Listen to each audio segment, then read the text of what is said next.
Ministro do Desenvolvimento e da Integração Regional, Valdez Góes, está conosco aqui nos estúdios da Itatiaia, em Brasília, para uma entrevista exclusiva. Bom dia, ministro. O estúdio de Belo Horizonte também. Cumprimento ao senhor. Bom dia, Edilene. Em seu nome, cumprimentar a todos da equipe e dizer que é um prazer estar aqui nos estúdios da Itatiaia. A gente aqui agradece a boa vontade e a presteza do senhor de atender a gente tão cedo aqui no Jornal da Itatiaia. Um dos principais motivos da nossa entrevista está relacionado às chuvas em Minas Gerais, principalmente o Vale do Aço sofreu bastante, com a morte de 11 pessoas. Qual é o suporte do Ministério da Integração em relação a Minas Gerais e o que tem de números atuais? Olha, eu mantenho, até por recomendação do presidente Lula, uma aproximação muito forte com os municípios e estado em todas as situações desse tipo de eventos, seja de chuva ou de estiagem.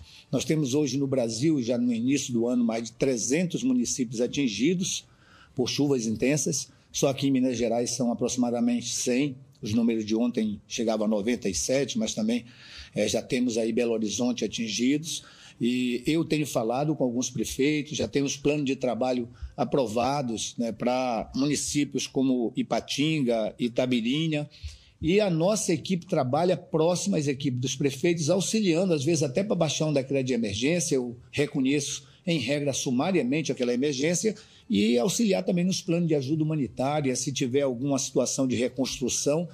A palavra do presidente Lula é apoiar, auxiliar em todas as necessidades. Nos 2 primeiros anos não faltaram recursos para assistir em situação de emergência de norte a sul desse país, as pessoas que sofreram de alguma forma, mas nós fazemos isso em acordo com os planos de trabalho apresentados pelas prefeituras ou governo do estado. Nós não repassamos recursos sem que a fé pública da informação das pessoas atingidas, patrimônio danificado, óbitos que aconteceram, seja feito pelo próprio município ou estado. Por isso o senhor agiliza com os prefeitos. Uma vez feito isso, ajudamos até a fazer um decreto, se assim tiver dificuldade, e os planos de trabalho. Quando nós fazemos, junto com os prefeitos, os planos de trabalho, e auxiliamos muito nisso, eu faço aprovação sumária. Quando não é feito conjuntamente, às vezes tem alguma diligência e demora um pouco mais. Como emergência tem que atuar rapidamente, eu procuro atender também com a aprovação do plano de trabalho de forma sumária. No caso de Ipatinga, o senhor ligou direto para o prefeito? Liguei direto para o prefeito. Falei diretamente com o prefeito, pedi que a sua equipe fizesse, junto com a minha equipe, o plano de trabalho para que a gente aprovasse mais rapidamente. Agora, o Ministério tem feito um trabalho muito forte em relação à Defesa Civil, inclusive recentemente lançou aquele dispositivo em que o alerta aparece no telefone das pessoas. É bom que assusta todo mundo e ninguém fica despercebido, né? Sabe quando vai ter. O Brasil passa a ser o 5º país no mundo a ter essa tecnologia altamente avançada, que é o que nós chamamos de alerta precoce, certo? Isso poucos países no mundo se utilizam, nós já disponibilizamos para todo o sul e sudeste, Minas Gerais já tem essa tecnologia disponibilizada por nós, já inclusive certificamos Minas Gerais, e aí a certificação dos municípios vai de acordo com a preparação do município para operar com essa tecnologia.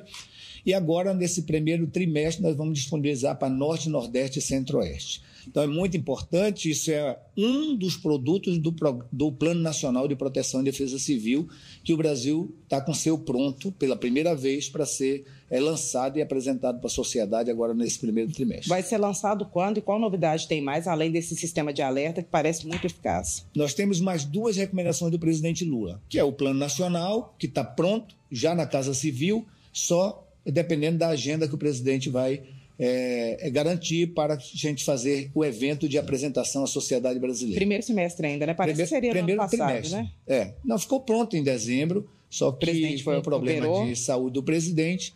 Nós deixamos agora para esse primeiro trimestre, então está prontinho o Plano Nacional. Todo o Brasil foi ouvido, participou das mais diferentes formas. Então, é um documento que representa a realidade brasileira, sobretudo em razão das mudanças climáticas, dos eventos intensos, do sul a norte desse país, estiagem, os problemas que aconteceram no Rio Grande do Sul, tudo o que tem acontecendo em Minas, São Paulo, Rio de Janeiro, enfim, tem sido levado em consideração. Então, um plano altamente moderno que enxerga a prevenção, a mitigação, a preparação, a resposta e a reconstrução. Então, ele é muito amplo, com tecnologias modernas também, a exemplo do Cell Broadcast, que é esse sistema de alerta precoce. E qual que era a outra novidade que o senhor... A outra é que o presidente pediu para a gente fazer uma proposta de reestruturação do Sistema Nacional de Defesa Civil, tripartite, de forma que a Defesa Civil Nacional esteja sempre muito articulada com as defesas civis estaduais e municipais. Como o Brasil é um país de dimensão continental, então, às vezes, a resposta precisa mobilizar e empregar muitas forças nacionais, estaduais e municipais e até mesmo da iniciativa privada.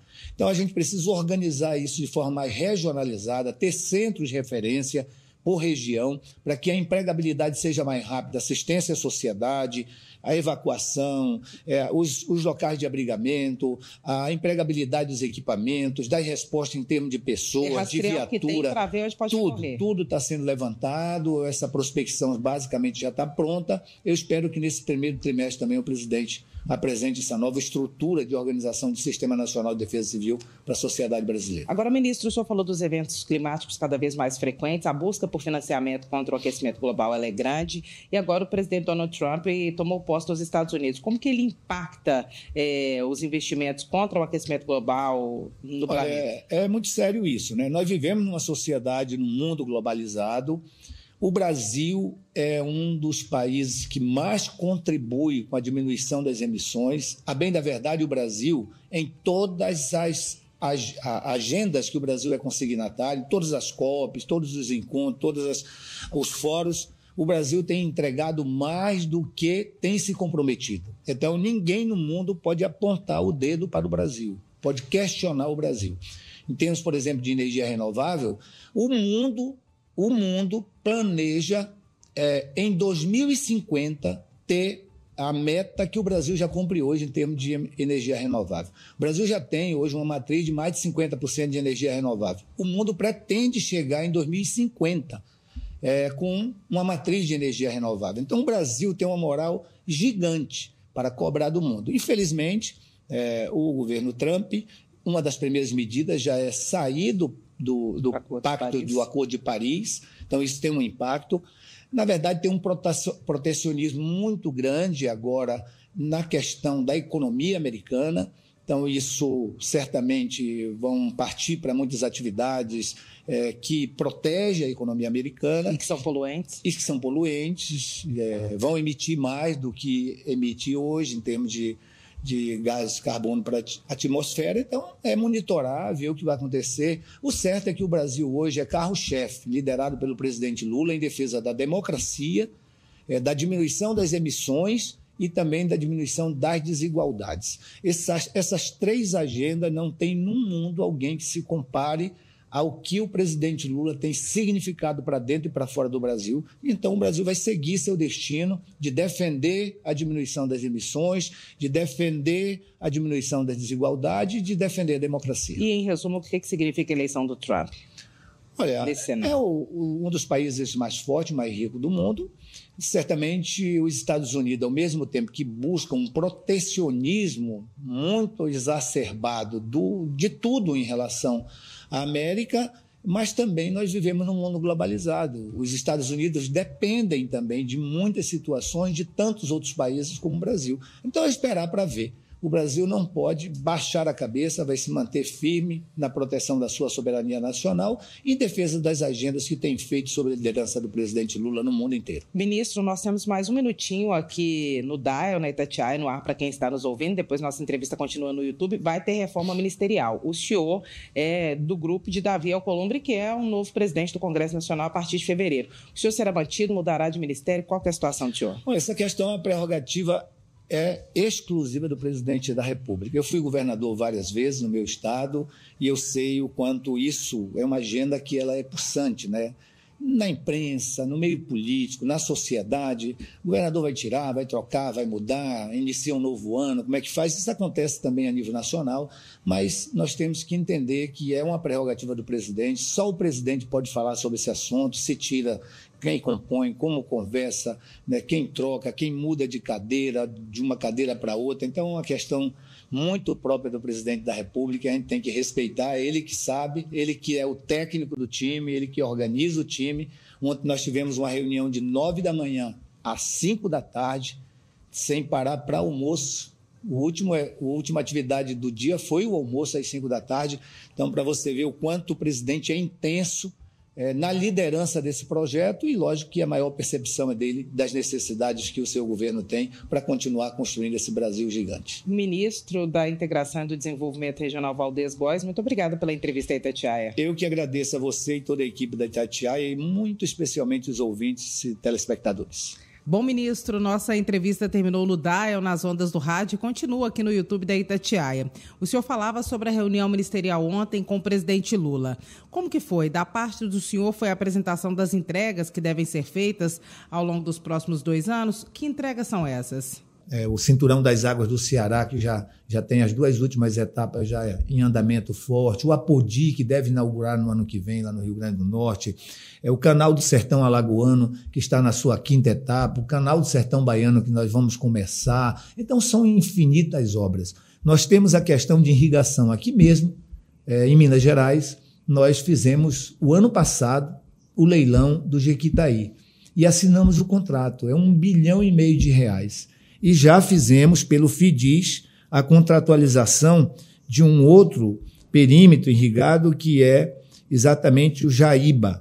Então, esses dois, que têm aproximadamente uns 300 quilômetros de Jaíba para o Jequitaí, no norte de Minas, vão representar muito emprego sendo gerado, muita diminuição de emissões, muita produção de alimentos. Então, para você ver a transformação que isso está tendo na questão da agenda de segurança hídrica, porque quando a gente trata de um perímetro irrigado, a gente está tratando para fazer melhor uso da água, gerar energia, produzir reservação para a produção de alimentos e também para abastecer o consumo humano. Então, essa é uma agenda importante. Na Defesa Civil, essa questão que nós já tratamos, certo? E em fundos, é muito importante também, o presidente pediu microcrédito com Fundo Constitucional do Centro-Oeste, do Nordeste, do Norte, e nós aprovamos. Caixa Econômica vai nos auxiliar agora a fazer microcrédito no Norte e Nordeste. Lembrar que o FIDIS que nós lançamos que está viabilizando novas modelagens de cidades inteligentes, de perímetro de irrigação como o Jaíba. É o Fundo de Sustentabilidade, né? Exatamente.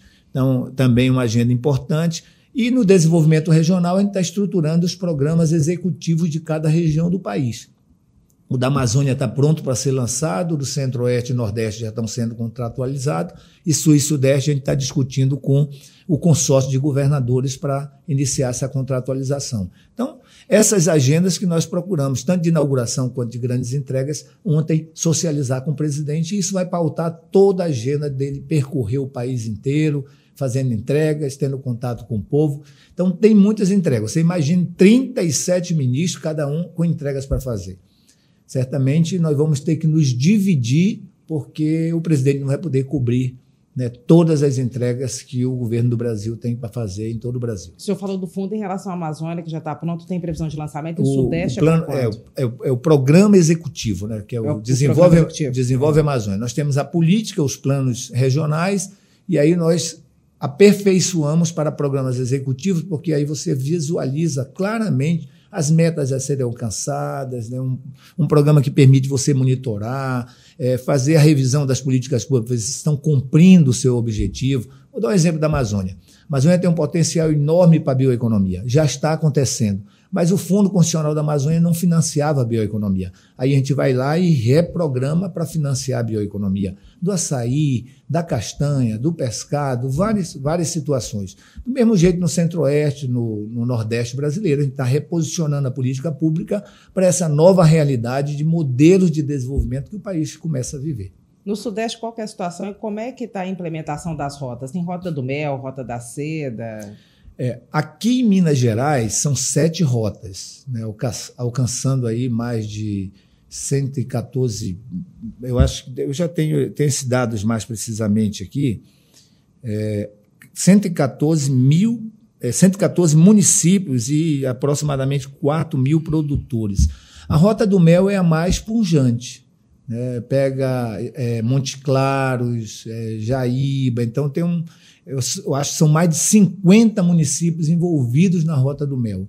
E tem uma qualidade muito grande, já é um produto que entra no circuito tanto nacional quanto internacional, mas as rotas são inúmeras. Nós temos a rota da economia circular, que é muito forte hoje em dia, da fruticultura, da moda, do pescado, também de tecnologia e informação. Então, hoje, no caso de Minas Gerais, já é um estado assim que esse programa do governo federal já tem uma presença muito forte e a gente tende a fortalecer ainda mais.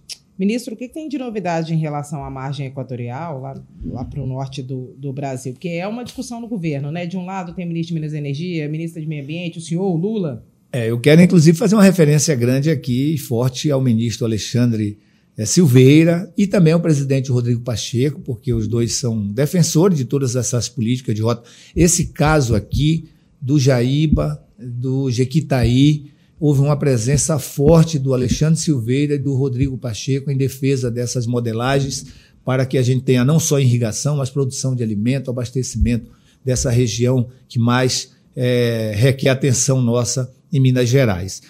Como também a Serra da Canastra ali, nós estamos construindo aquela estrada, foi um pleito feito pelo Rodrigo Pacheco, que ajuda na preservação de toda a fonte ali inicial das nascentes do Rio São Francisco. Então, em relação à questão da margem equatorial, ela aparentemente às vezes é debatida como se fosse um interesse só do Amapá ou da Amazônia ou do Brasil. Não, ela é um interesse internacional. É previsto que a margem equatorial que vai desde Rio Grande do Norte ao Amapá, o potencial seja até maior do que o pré-sal. E eu acredito nisso porque essa pesquisa lá na região do Amapá ela tem quase 50 anos. Então não é de hoje. Outra coisa, o Amapá talvez seja um dos estados que anda de cabeça erguida em termos de seu compromisso ambiental. Nós somos o único estado do Brasil carbono negativo. Ou seja, nós emitimos menos do que captamos. Então ninguém no mundo pode apontar o dedo na direção da gente em relação à responsabilidade ambiental. Terceiro, a prospecção e futura pesquisa e produção estão a 540 quilômetros da Foz do Amazonas. Não há a menor chance, né, de qualquer situação que ameace a Foz do Amazonas, que vendem muito como bases na Foz do Amazonas. Tá? Isso é mais que o dobro, o triplo de pré-sal explorado na região do Nordeste brasileira. Só para você ter uma ideia em termos de distância. E está próximo a poucos quilômetros de base de exploração já nas Guianas. Então, as Guianas já exploram lá com a BP e com a Total, que são empresas, inclusive, francesas, tem uma delas, e está tudo bem. Então, o mundo não pode se dirigir para a gente como se nós fôssemos os irresponsáveis e eles os responsáveis. O Brasil entrega mais energia renovável que o mundo, o Brasil entrega menos emissões que o mundo e o Brasil tem muito mais condição moral para explorar as suas vocações com a responsabilidade ambiental que sempre teve. Nós precisamos fazer transição energética. E quem financia a transição energética? Então, a margem equatorial pode ser um grande lastro para a transição energética. Então, a Petrobras já cumpriu todas as exigências do IBAMA e a gente está na expectativa de que o IBAMA definitivamente se posicione. Então, não há óbice nenhum.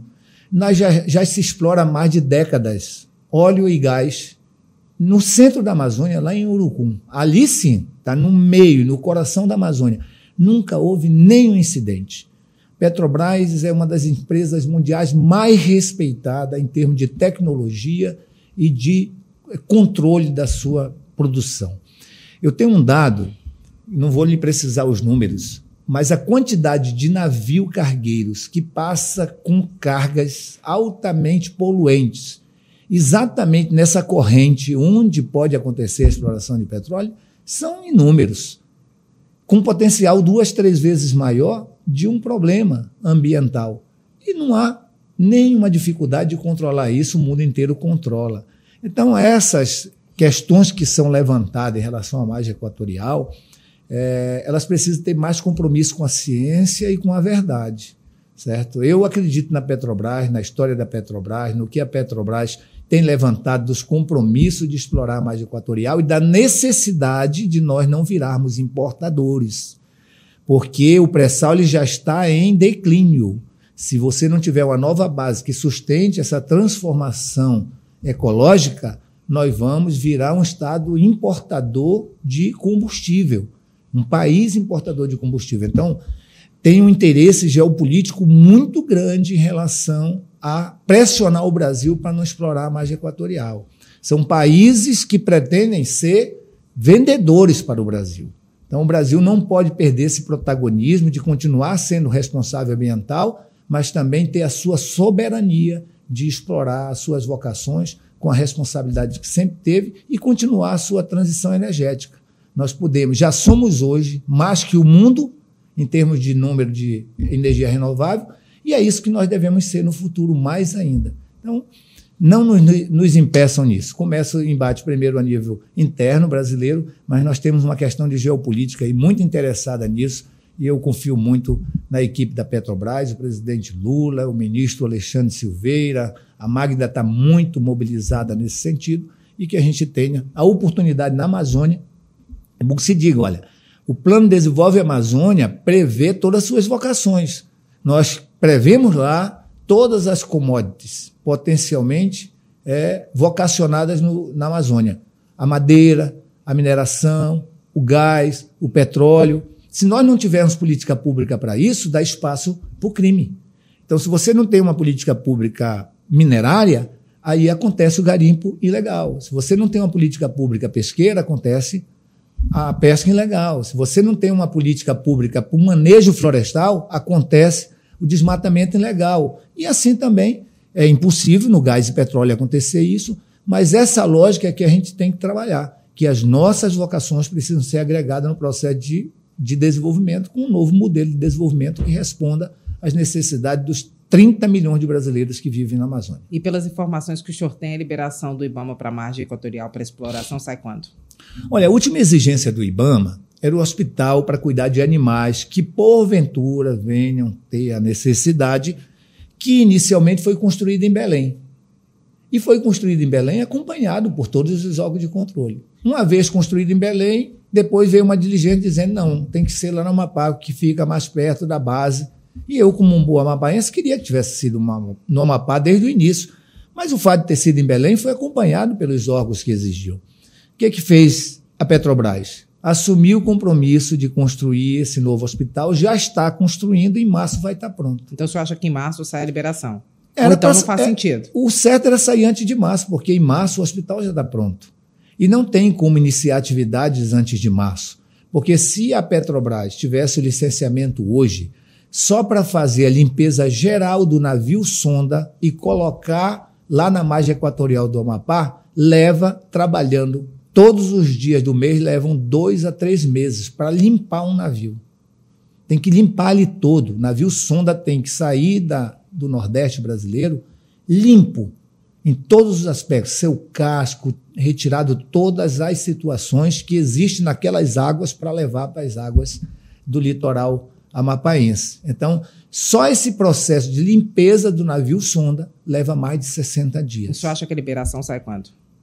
Tecnicamente, politicamente, em termos de cronograma, o ideal era uma liberação dessa sair agora, para que a Petrobras, em fevereiro e março, fizesse a limpeza e em março, abril, já estivesse localizando, né, fazendo a mobilização dos equipamentos para, quiçá, né, esses cronogramas eu não consigo ter eles muito claramente de cabeça, porque é uma questão muito técnica também da Petrobras. Mas, assim, eu não quero precisar tempo. Eu estou só reafirmando aqui que, pelo que eu conheço, pelas informações que eu tenho, inclusive a semana passada eu reuni com a presidente Magda, em razão do desenvolvimento regional. Então, se eu sou responsável pelo desenvolvimento regional, pela política, pelo plano e pelo programa executivo, eu preciso ter não só da Petrobras, mas de qualquer empresa pública ou privada que opera na Amazônia, ou que pretende operar em qualquer que seja a área, né, o seu plano de trabalho, o seu plano de investimento, para mim, considerar isso na prospecção que eu faço do desenvolvimento regional. Então, tive uma reunião técnica com a presidente Magda, com a equipe dela e a minha equipe. Hoje à tarde eu volto a reunir com a Petrobras para tratar da política de desenvolvimento regional, considerando a exploração na margem equatorial. Mas eu não estou tratando do calendário, porque essa é uma questão específica da relação entre a Petrobras e o IBAMA. Para resumir, o ideal seria a liberação agora para começar os trabalhos de exploração em março. Isso seria o ideal, mas eu não posso falar pela responsabilidade dos outros. E qual que é a pauta da Eu estou falando na minha prospecção como um ex-governador de um estado que tem responsabilidade ambiental, que é carbono negativo, que tem autoridade para dizer que nós podemos sim explorar minério, explorar gás, explorar petróleo, explorar a pesca de forma responsável. Então, eu defendo publicamente, porque eu me sinto na obrigação e no dever de assim o fazer, porque o Amapá precisa de ter oportunidade como outras regiões do país e do mundo tiveram, e a Amazônia também. Nós não podemos... O mesmo modelo que existe há 100 anos na Amazônia não resolveu o problema da Amazônia. A Amazônia continua sendo a região que esmaga os piores indicadores sociais, econômicos, de infraestrutura do Brasil. Então, esse modelo de desenvolvimento da Amazônia, que a Amazônia sempre serviu a alimentar com matéria-prima a indústria brasileira ou a indústria mundial, não serviu para diminuir desigualdades na Amazônia. Então, o presidente Lula está muito focado em diminuir desigualdades entre as regiões e intrarregional. E eu sou responsável pela política de desenvolvimento regional. Então, eu tenho o dever de defender as assertivas da ciência, certo? E os modelos adequados que considere as vocações de cada região para agregar o processo de desenvolvimento e melhorar a qualidade de vida da nossa gente. Ministro, qual que é o horário da reunião do senhor com a presidente da Petrobras? Quais são os pontos específicos da pauta em relação às 15 horas nós vamos discutir, sobretudo, os planos de investimento que a Petrobras tem, uma vez sendo feita a autorização para a exploração de gás e petróleo na margem equatorial, porque tem que ter uma preparação do Amapá, da Amazônia e do Brasil para isso. Se a exploração de petróleo vier a acontecer daqui 5 anos, você tem uma série de providências que a comunidade local, que a comunidade científica, que a comunidade empreendedora, que os agentes políticos precisam adotar desde hoje. Você vai precisar de mão de obra, você vai precisar discutir toda a relação com os pescadores, com os agricultores, com os extrativistas, com os indígenas, com os quilombolas. Então, você tem uma gama de necessidade local, regional e nacional para ser definida com muita antecedência. E, repito, como eu sou responsável pelo desenvolvimento regional, eu tenho a obrigação, e assim fez a Magda, certo, ministro? Vamos trabalhar junto, Petrobras e Ministério da Integração e Desenvolvimento Regional. E aí envolve uma série de outros atores na transversalidade. Mas a política é minha responsabilidade, não todas as ações, mas a política é. Então, nós estamos fazendo essa agenda com ela, observando antecipadamente todo o plano de investimento, as necessidades projetadas pela Petrobras no Oiapoque, no Amapá, na Amazônia, para que nós, do Amapá, da Amazônia e do Brasil, possamos, enquanto governo federal, adotarmos as providências necessárias. Os institutos federais precisam trabalhar a formação específica para isso, as universidades, os institutos de pesquisa, enfim, todos os atores precisam ser envolvidos. E é isso que nós estamos organizando em termos de agenda com a Petrobras. Ministro, nós temos mais 3 minutinhos e 3 assuntos importantes. Queimadas, qual que é a situação real? Os números aumentaram, diminuíram? Qual que é o grande problema do Brasil? A principal providência de momento? Olha, nós tivemos sim um aumento de queimadas, não de desmatamento diminuiu significativamente, mas como a gente teve o advento do El Niño em 2023 e 2024, nós tivemos uma seca muito profunda. A estiagem na Amazônia, eu tenho 63 anos vividos na Amazônia. Eu não lembro, ao longo de toda a minha vida, ter visto uma estiagem como eu vi o ano passado e como eu vi em 2023. Então, algo assim, jamais visto na história da Amazônia. Números seríssimos, né, que nós enfrentamos. Então, isso deixou a floresta mais seca. Uma coisa é você ter uma estiagem com uma floresta úmida. A outra é você ter uma estiagem com uma floresta seca. Isso aconteceu no Pantanal, no Cerrado e na floresta. Logicamente que aumentou a queimada no Pantanal, aumentou no Cerrado e aumentou na floresta, muito em razão dessa questão climática, mas também nós vimos acontecer muitos crimes. Aqui mesmo em Brasília, muitas tentativas aconteceram, e na Amazônia também, e no Pantanal também. Isso tudo, os órgãos de controle, a Polícia Federal, os Ministérios Públicos também estão em cima. Você acha que é coordenado para aumentar o número das queimadas? Ou é algo teve casos que sim. Por exemplo, São Paulo. Foram 47 municípios ao mesmo tempo, no mesmo dia que tivemos queimadas. Você acha que é político isso? E não isso? tinha no nosso monitoramento nenhum caso de possibilidade de acontecer aquilo por evento natural. Pode ser político, então? Não posso dizer que foi da política, né? Mas que foi crime, foi. Tanto que foi preso gente, muitos falaram de alguns setores que estavam vindo às situações. Aqui, essa responsabilidade é de Ministério Público e de Polícia, que também, Ministério da Justiça, as secretarias de Segurança Pública, de estados como do próprio estado de São Paulo, que ficam em cima dessas investigações. Mas o que a gente sabe é que, peguei esse exemplo de São Paulo porque nós estávamos monitorando e não havia previsão de nada que pudesse provocar aquilo. E acontecer no mesmo dia, quase na mesma hora, esses incidentes, então é preocupante. Isso, o Brasil está mais mobilizado, os governos municipais, estaduais e o governo brasileiro. O presidente Lula botou todo o recurso disponível. Fizemos grandes parcerias com Mato Grosso do Sul e Mato Grosso, no Pantanal, como temos feito nos estados da Amazônia, como foi no Rio Grande do Sul, que você presenciou, e no caso lá já foi o outro lado, que foram as enchentes, né, os grandes alagamentos. Então, acho que o que é importante é a sociedade ter certeza que o Brasil permanece mobilizado sob a liderança do presidente Lula para assistir a população, seja na estiagem ou nas enchentes, sempre muito próximo dos governos estaduais e municipais. A transposição do São Francisco terminou, o que acontece agora são obras complementares, serão entregues quando?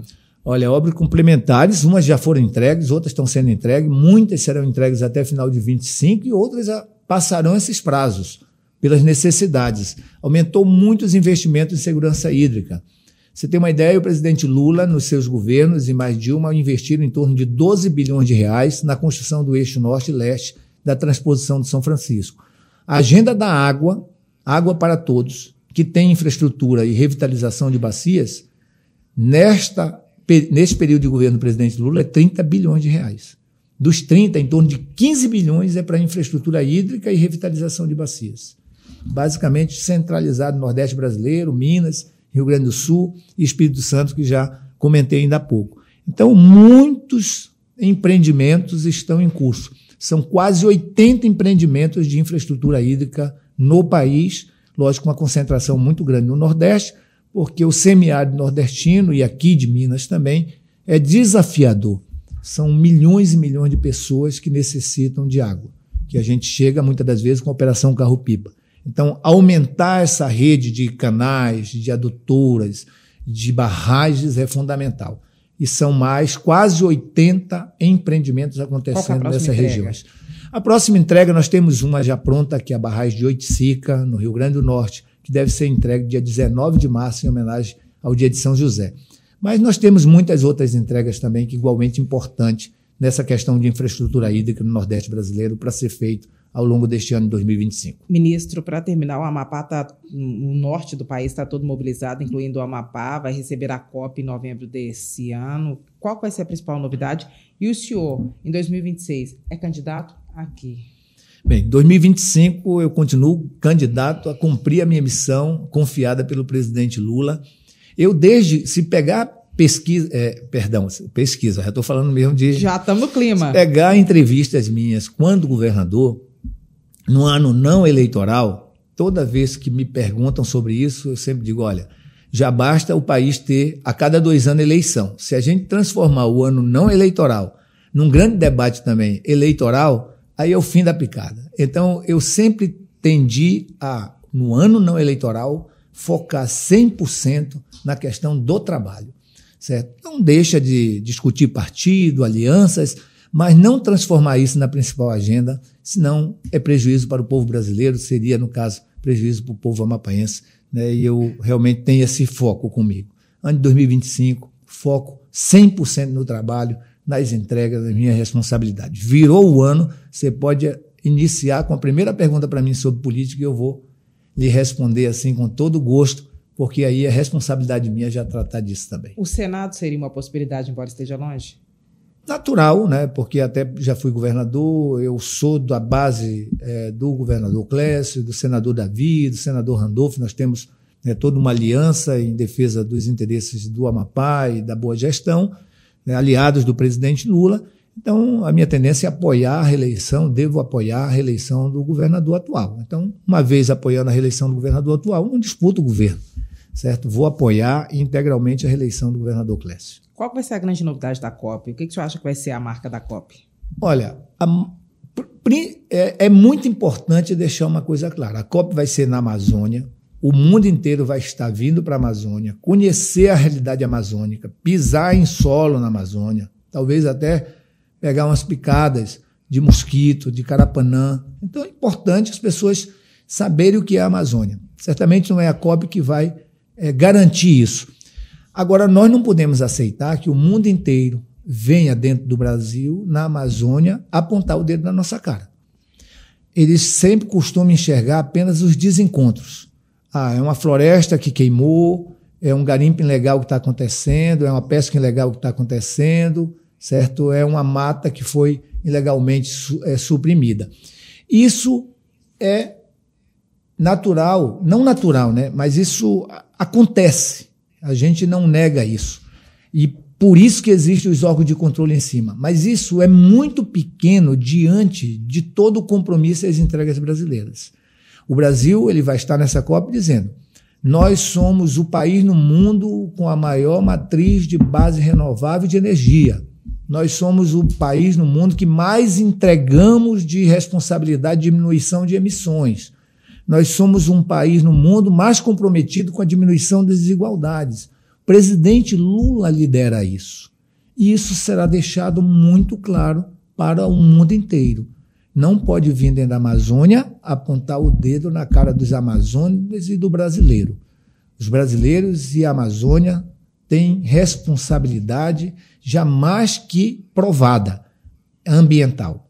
Então, as nossas boas práticas, os nossos bons exemplos, os nossos bons resultados têm que ficar evidenciados nesta COP. Vai mostrar que veio. Nós temos que mostrar, sim, dentro da Amazônia, toda a nossa responsabilidade, a contribuição que nós damos para o mundo em todos esses aspectos. Então, repito, a maior autoridade no mundo, em termos de país e de presidente, para defender o combate às desigualdades, defender a democracia e defender o combate às emissões, é o presidente Lula e o Brasil. Então, é assim que a gente tem que se apresentar para todos os países que vierem debater a COP na Amazônia. Qualquer situação fora desta caixinha, nós temos que rebater. Porque assim eu me sinto, né? Eu me sinto com o compromisso e sei que o presidente Lula também e todo o nosso governo. Ministro do Desenvolvimento e da Integração Regional, Valdez Góes, nacional, estou falando regional o tempo inteiro, mas muito obrigada pela entrevista e por ter esse tempo para esclarecer pontos que são importantes de serem debatidos pelo Brasil. Eu que agradeço. E mais uma vez dizer, moram na Amazônia 30 mil brasileiros. A Amazônia continua sendo exportadora de matéria-prima para o Brasil e para o mundo. Continua sendo um dos piores indicadores sociais e ambientais, e nós precisamos ter o nosso modelo com base nas nossas vocações, defendidos por nós, estruturados por nós, e o presidente Lula defende isso, e enfrentar o mundo, porque a gente tem moral para fazer isso.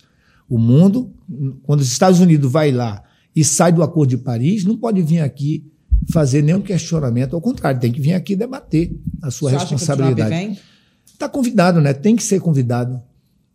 Se vem ou não vem, aí já é uma questão de foro íntimo, de responsabilidade dele, né? Enfim. Ministro, muito obrigada pela entrevista. Eu que agradeço.